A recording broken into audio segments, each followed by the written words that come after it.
Друзья, всем привет! Добро пожаловать на моем канале. Меня зовут Анна Шелегова, и сегодня я в Истамбуле. И что может быть лучше, чем начать день с посещения мечети? За мной мечеть Султана Ахмеда. Она была построена по приказу Султана Ахмеда I, и он хотел сделать мечеть более красивым, чем мечеть Софии. И он приказал построить 6 минаретов, а столько было именно в Мекке, и по канонам в Мекке должно быть самое большее минаретов, поэтому вот одну из таких высоких башен пришлось быстро строить в Мекке. И Султан Ахмед пожертвовал много денег на постройку еще одного минарета в Мекке.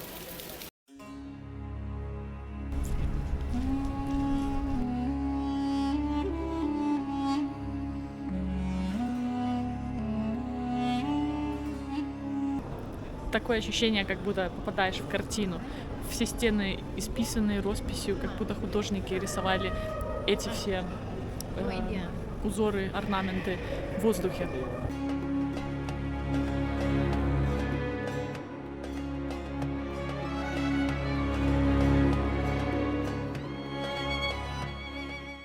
А прямо напротив голубой мечети находится другой шедевр – собор Святой Софии. Вот он. Собор Софии был построен в VI веке по приказу Юстиниана I. И этот храм был самым большим храмом на протяжении 1000 лет. Тут даже есть шепчущие стены. Если стать с одной стороны храма и прошептать около стенки, говорят, что если человек будет стоять где-то в другой стороне, он услышит ваш шепот. Мол, так священники раньше общались с Богом. Я вижу за полотном спрятанную православную мозаику.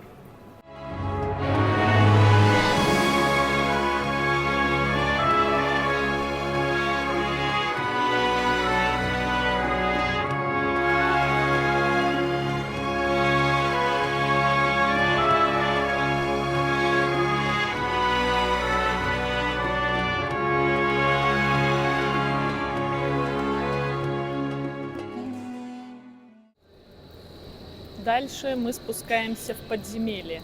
Это цистерна-базилика, одно из самых древних водохранилищ в Стамбуле. Тут зимой накапливалась вода дождевая, а летом турки ее использовали в свои нужды. Вода доставлялась до домов через акведуки.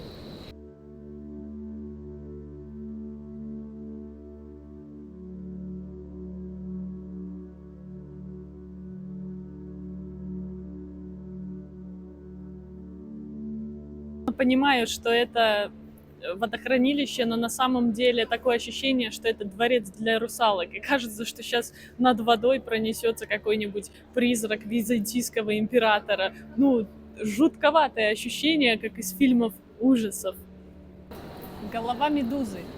Она перевернута, и люди толком не знают, почему именно так, но некоторые говорят, что голову перевернули, чтобы нейтрализовать магию медузы, чтобы она не превращала людей в камень.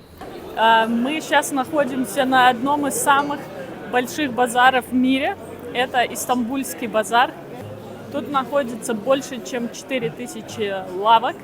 И говорят, что если смотреть на каждую лавку хотя бы по 10 секунд, вам займет около 10 часов, чтобы просмотреть весь базар.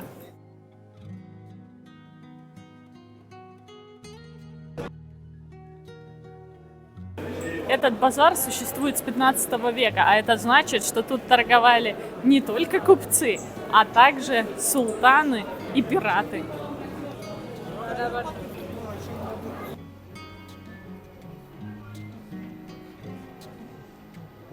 Истамбул, наверное, самая хорошая торговая точка, потому что тут пересекаются пути между Азией и Европой. Тут встречаются купцы из 2 континентов, и тут можно найти практически все, что угодно.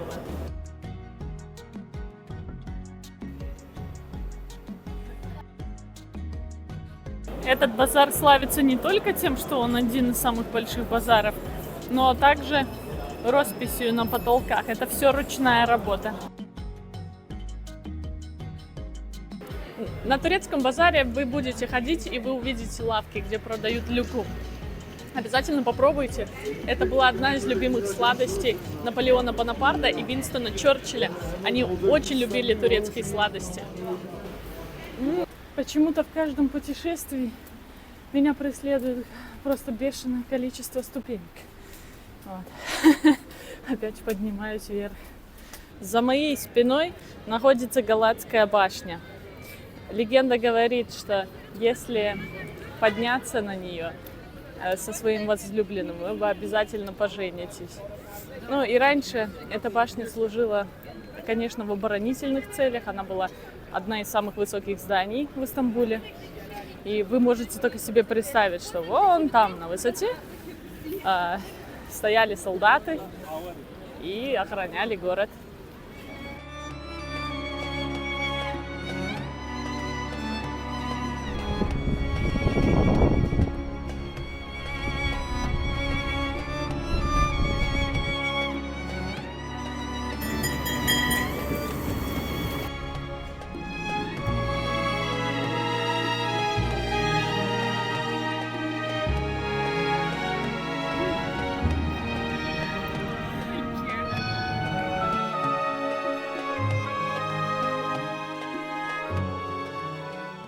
Всего лишь за 13 фунтов можно купить билет на лодку, и еда включена, развлечения включены.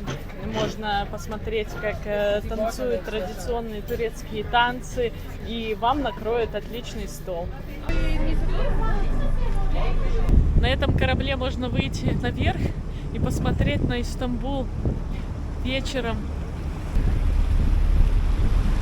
Мне кажется, сейчас скоро начнется представление.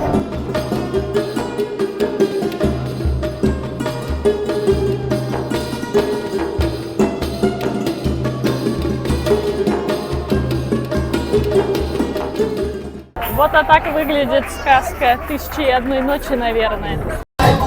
Начинаются танцы. Это очень красиво, когда танцуют восточные танцы.